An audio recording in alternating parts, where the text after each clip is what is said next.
La bêtise insiste toujours avec Frédéric Bérard, une présentation de GML Produits de bâtiment, votre nouvelle référence pour revêtement de bâtiment. Pour tous vos projets en construction, GML Produits de bâtiment, pour un service personnalisé. Frédéric le matin. La bêtise insiste toujours avec Frédéric Bérard. Il est 13h40 à l'endroit où il se trouve, puisqu'il nous l'avait dit, il devait quitter samedi pour aller donner des conférences notamment et vivre une autre aventure qui fera sûrement, peut-être, les frais d'un prochain livre. Il se trouve en Corse ce matin, Maître Bérard. Fred, bon matin. Salut! Ben, bon matin, bon après-midi. Oui, c'est le bon apéro. Ah, la Corse. André a le goût de dire, ouais, ça doit se corser. Ah non, j'ai pas le goût de ça pantoute. Entre l'arabe et le corse. Ah oui, on l'a manqué vendredi. Hey, content de te retrouver. Donc, c'est le début d'un périple. Ça a commencé samedi. Pour le bénéfice de nos auditeurs, d'abord, tu es allé un petit peu à la nage et un petit peu en bateau, à rame, évidemment, pour ne pas polluer. Quoi, qu'est-ce que tu viens de dire là? Au Bisboula. Donc, tu t'es rendu... Okay, bon. Tu es arrivé samedi. Raconte-nous, rappelle-nous le but de l'expédition. Tu t'en vas donner une conférence. Oui, c'est ça. Je donne une conférence en Algérie. Excusez-moi, il faut que je change de place parce que je suis dans une gare de train. Écoute, on le suit. Et puis là, on vient de me faire... Je m'étais caché. Je pensais que personne ne me voyait, mais finalement, on m'a vu. Alors... Parce qu'après, tout de suite après l'entrevue, il faut que je prenne un train pour aller dans les montagnes. Et puis là, je viens de me faire spotter. Alors, j'essaie de me sauver. Je sais pas trop où je m'en vais, mais j'ai pas l'air intelligent, je peux dire ça. Alors, faire une histoire courte, oui, c'est ça. Je donne une conférence en Algérie sur les droits linguistiques et l'état de droit parce que ça brasse pas mal là-bas, là, ouais, avec les intégristes. Je donne ça le 17, ça c'est lundi. Et puis, comme j'avais du temps avec ma session universitaire, j'ai décidé de passer ici, c'est-à-dire en Corse, quelques jours avant. Et là, je devrais quitter pour l'Algérie sûrement jeudi ou vendredi de cette semaine. À part le moment que tu vis présentement où tu te sauves, là, je sais pas pourquoi, mais bon, tu es en train de déguerpir de où ce que tu étais parce qu'ils t'ont trouvé. C'est un pays très accueillant, la Corse, à ce qu'on raconte, hein? Oh wow, écoute, j'ai juste de manière très ironique, j'étais dans l'endroit le moins accueillant de la Corse, c'est-à-dire entre deux gares de train, il y a ça 30 secondes. Mais et je me suis fait faire, il y a un monsieur avec un gilet jaune qui courait après moi, là, je pense qu'il m'a perdu de vue. Hop là, non, il s'en vient. En tout cas, on fera ce qu'on peut. Mais non, c'est franchement fantastique, là. Sérieusement, là, sûrement qu'il y en a déjà qui nous écoutent, qui sont déjà venus ici. Écoute, ils appellent ça l'île de la beauté, hein, c'est pas pour rien. Ouais. Mais en plus de ça, les gens sont hyper sympathiques. C'est fantastique. Moi, je suis dans la capitale actuellement, là, qui est Ajaccio, qui est une toute petite ville de 70 000 habitants. Écoute, tout le monde se connaît. Quand je dis tout le monde, c'est pas des farces. Tu arrives, tu t'assois sur... il y a des terrasses un peu partout là, dans des petites ruelles à gauche et à droite. Et puis, tout le monde se parle, tout le monde se dit salut, tout le monde se connaît, même les étrangers comme moi, les gens vous adressent la parole.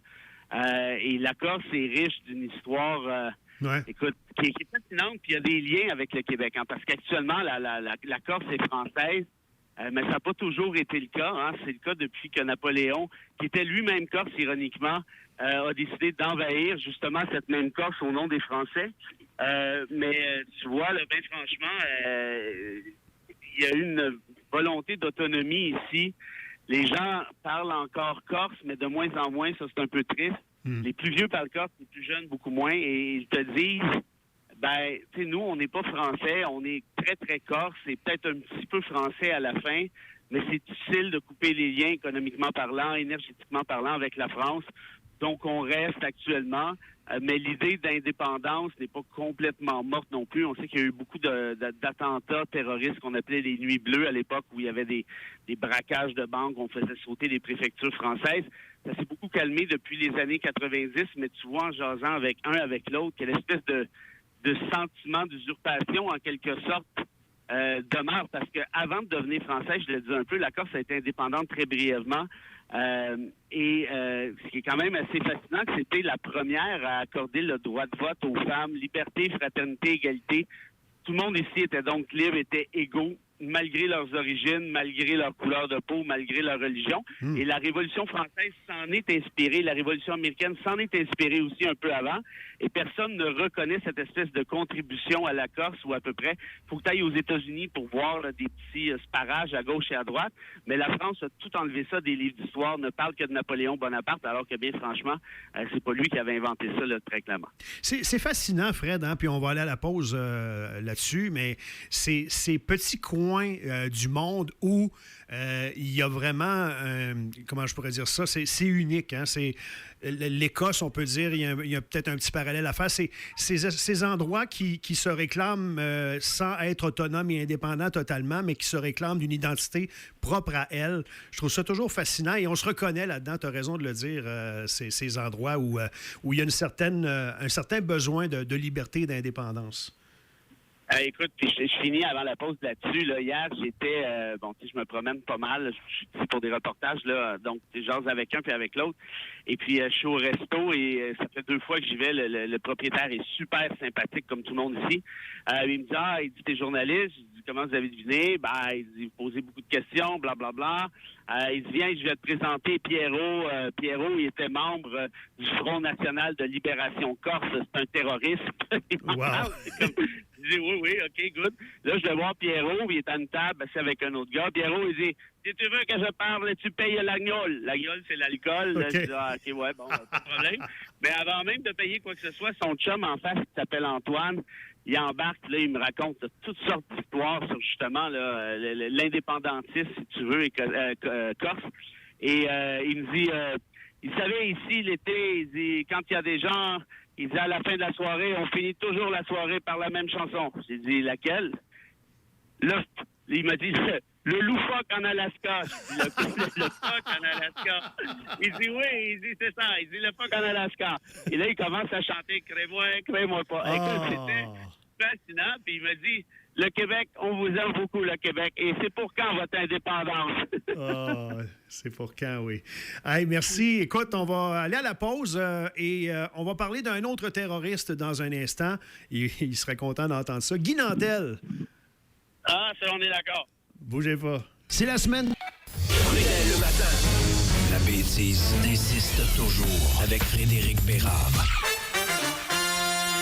Oui, Fred qui, lorsqu'on s'est quitté, se sauvait toujours du maître de gare. C'est-tu parce que tu n'as pas payé ton billet, Fred? On aimerait ça comprendre. Non, j'ai pas acheté encore. Je pars juste à 15h20, mais là, il fallait que je me rapproche. Et là, je m'étais caché entre deux infrastructures dans le fond d'un champ, là, parce qu'il y a des petites routes un peu partout. Puis donc, la police, il va fort sur sa sirène. Donc, j'essayais d'être tranquille, mais finalement, j'avais pas le droit d'être là. Puis le bonhomme en jaune, en tout cas, je l'ai semé, là. Faut croire qu'il n'est pas très vite parce que, en tout cas, je me considère pas si rapide. Il est peut-être juste en arrière de toi et tu le vois pas. C'est ça. Ouais. Écoute, là, je suis assis dans comment je vous dirais ça, une espèce de décompte de cochonneries, de poubelles. C'est dégueulasse. Bon. Il peut sortir plein de choses là-dedans. Pardon? Il peut sortir plein de choses de là-dedans. Ouais. Je pense qu'il y a comme un rat qui pourrait me sauter dans le fêtier avant de faire la chronique ou quelqu'un se rappellerait. C'est fantastique, hein, les images qui passent, la beauté de la radio. Qu'est-ce que tu fais pas pour ma région? Voilà! Et on comprend donc que tu devais te trouver un spot, un endroit pour pouvoir faire ton reportage avec nous. Et c'est très apprécié. Et l'était aussi ton anecdote. On a pu constater que les jeux de mots douteux, il y en a partout, pas seulement qu'ici avec André Léonard. Oui, mais à la défense de Antoine, lui, savait pas qu'il faisait un jeu de mots contrairement à André. Moi, je sais très bien où je m'aventure. Est-ce que tu as entendu parler jusqu'en Corse de Guy Nantel? Parce qu'il fait jaser pas mal depuis dimanche soir. Le moins que je n'entends parler, le mieux je me porte. Bon. Qu'est-ce qu'il a fait encore? Alors, ce bout-là est réglé. Non, mais je veux t'amener sur un... Puis ça va être là-dessus qu'on va se quitter, mais le terrain glissant de la gauche et la droite, de l'extrême gauche et de l'extrême droite, c'est là qu'est allé Nantel en disant que, et c'était à tout le monde en parle, et ça a fait énormément réagir, en disant que, d'abord, il a dit qu'il se détachait et des deux extrêmes, là, une autant que l'autre, là, mais il a dénoncé le traitement médiatique envers la droite versus la gauche. Il disait qu'il y avait un consensus médiatique, volontaire ou non, là, tous les médias penchent du même côté et on n'en a que pour les attaques contre la droite et jamais contre la gauche. Est-ce que tu trouves que le traitement médiatique au Québec, on va s'entendre qu'on parle du Québec, là, est différent pour les deux extrêmes ou pour la droite ou la gauche? D'abord, et juste, je vais juste mettre un autre petit point là-dessus. À un moment donné, il faudra que tu nous parles de la droite et de la gauche, Fred. Je ne suis pas sûr que tout le monde comprend le concept. Avec plaisir, mais d'entrée de première affaire, qui est à gauche au Journal de Montréal? Dites-moi donc ça. Tu trouves qu'ils sont à droite au Journal de Montréal? Ben, là, tu vas parler de Martineau et tu vas parler des chroniqueurs, le Facal et tout ça? Ben là, non, je parle des chroniqueurs. Qui est à gauche dans les chroniqueurs du Journal de Montréal? Oui, c'est vrai que... Hein? Mm-hmm. Ouais. Ils n'ont pas dit que Bocoté est à gauche, Facal, Martineau, Durocher, Gilles. Je veux dire, ils sont tous à droite dans le tapis, là. Je veux dire, ils ont le droit, mais la diversité d'opinion, tu peux la chercher. Bon, ça, c'est un. Deux, est-ce que Nantel parlait de la droite versus la gauche ou de l'extrême droite versus l'extrême gauche? Au niveau du traitement, il parlait pas des extrêmes. Là. Il disait qu'il y en avait contre les deux extrêmes, mais au niveau, c'était la droite versus la gauche. Donc, je parlais des extrêmes à ce moment-là en partie. Ben, moi, la question que j'aurais pour Tigui, c'est la suivante. Tigui, est où l'extrême gauche au Québec? Où tu vois ça, l'extrême gauche? Parce que là, Tigui, va falloir que tu vendes une vache puis tu sortes de chez vous un peu, là, parce qu'il n'y a pas d'extrême gauche au Québec. C'est beau chercher, là. Mais les 3-4 groupes que vous avez inventés, là, la bisoune de M. Patate en plastique, puis Superman qui est bisexuel, puis la petite sirène qui est noire, c'est pas de l'extrême gauche, ça. Va falloir être sérieux, là. Venez ici en Europe, là. Vous allez voir c'est quoi de l'extrême gauche, vous allez voir c'est quoi de l'extrême droite. Mais au Québec, c'est une vraie blague. Là. Tout le monde est au centre ou à peu près. Il y a de la droite, par exemple, Jean Montréal. Il y a de la gauche, par exemple, Radio-Canada. Mais est-ce qu'ils sont très loin l'un de l'autre au final?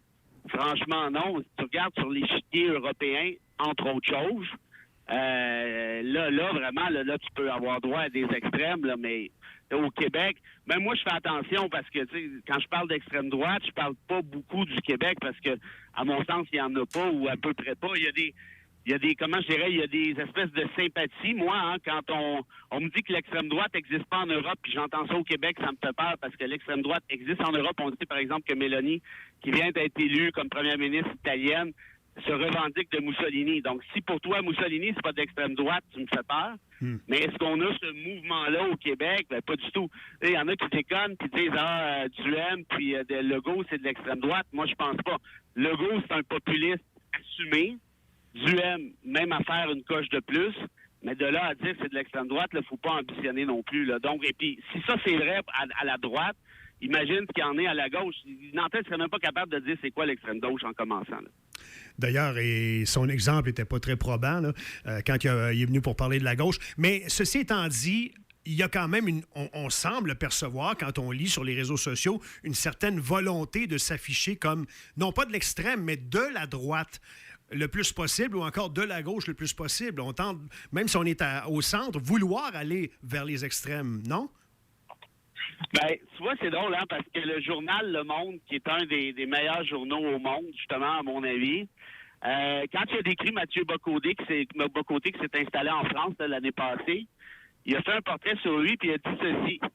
Bocoté n'a cesse que de repousser les limites de l'extrême droite.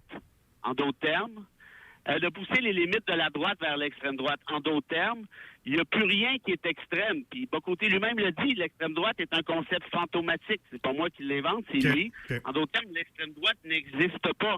Or, le monde a flairé l'arnaque en disant c'est dangereux tout ça, là. Parce que si tu continues de pousser les limites de la droite vers l'extrême droite et donc l'extrême droite vers quelque chose qui n'existe plus, bien, dans la tête des gens, il n'y a plus de problème, il n'y a plus d'extrême à droite, tout est beau, tout est correct. Or, Bocoté a appuyé très clairement, puis il n'était pas gêné de ça, un gars qui s'appelle Éric Zemmour aux dernières présidentielles françaises, qui promettait la déportation, j'insiste, déportation de 5 millions de Français. C'est pas une idée d'extrême droite, ça, déporter des gens? Oui. C'est quand même... moi, je pense que oui. C'est quand même relativement, on va se laisser là-dessus, c'est quand même relativement nouveau, je dis bien relativement, qu'on parle de droite et de gauche au Québec. Avant c'était séparatiste versus fédéraliste, c'était le PQ versus les libéraux, mais on parlait très rarement de droite et de gauche. Bien, c'est sûr que la question nationale au Québec a compté mi-70, même un peu avant, là, c'est-à-dire à partir de l'arrivée du Parti québécois dans le décor puis son élection en 76. C'est certain que ça a monopolisé la plupart des enjeux pendant un bon 25 ans, peut-être un peu plus. Les gens se sont éloignés de ça à partir de 2005, 2006, 2007. Après ça, il y a eu ce qu'on appelle la crise, entre guillemets, des accommodements raisonnables. Puis pourquoi je dis entre guillemets, parce que c'est Bouchard-Taylor qui a dit que ça n'a jamais existé. Mais tu sais, les gens, bon, là, on a délaissé la question de l'indépendance pour courir après des voiles que personne n'avait jamais vues ou à peu près. Et là, tu vois, là, c'est drôle parce qu'on commence à peine, on est en 2022, à discuter de droite-gauche d'un point de vue économique. Puis c'est un peu, ironiquement, grâce à Éric Duhaime qui est arrivé avec son discours à des kisses. Ouais. Moi, je suis pas d'accord avec les idées de Duhaime, mais je suis content qu'il ramène ces questions-là sur le tapis. Par exemple, la place du privé en santé, des trucs du genre. Ouais. Je trouve que c'est rafraîchissant. Moi, je suis pas d'accord avec ce qu'il dit du tout, mais qu'on rediscute de ces questions-là, je trouve que c'est rafraîchissant, puis ça fait changement, en fait, de ce qu'on a vécu depuis les 10-15 dernières années, où Drainville nous disait qu'on a un malaise avec le voile, puis il disait il y a des jabs partout, ça suffit. Puis si vous votez pas pour le PQ, vous votez pour les extrémistes musulmans. Donc, tu sais, je veux dire, on est rendu ailleurs. Et ce débat-là est le même qu'ont plusieurs sociétés actuellement. Ceci dit, peut-être ironiquement encore, moi, je souhaiterais qu'on revienne un peu au discours, ou en fait, pas tant au discours qu'à la discussion sur la question nationale, qui n'est pas tant réglée au Québec. On l'a délaissé, mais ça va rester pendant longtemps. Ça ne veut pas dire qu'il faut être souverainiste ou qu'il faut ne pas être souverainiste, c'est pas ce que je dis. Mais je trouve que c'est un débat beaucoup plus intelligent que ce qu'on a fait depuis Bouchard-Taylor, à mon sens. Intéressant, Fred. Tu viens de gagner ton billet de train aisément. On va te laisser là-dessus. Tu peux sortir de ta cachette aussi. Non, mais là, juste pour vous dire, je m'en vais à Corté, qui est l'ancienne capitale corse. Et c'est là que s'est créé l'espèce de, comment je dirais, pas de siècle des Lumières, évidemment, ça c'est plutôt français, mais toute la question de liberté, égalité, fraternité, c'est à Corte que ça s'est passé. Et je m'en vais là, dans les montagnes, et je vous en parle demain, si Dieu le veut. Merci de nous faire voyager. Salut, Fred. Salut, les amis. Bye.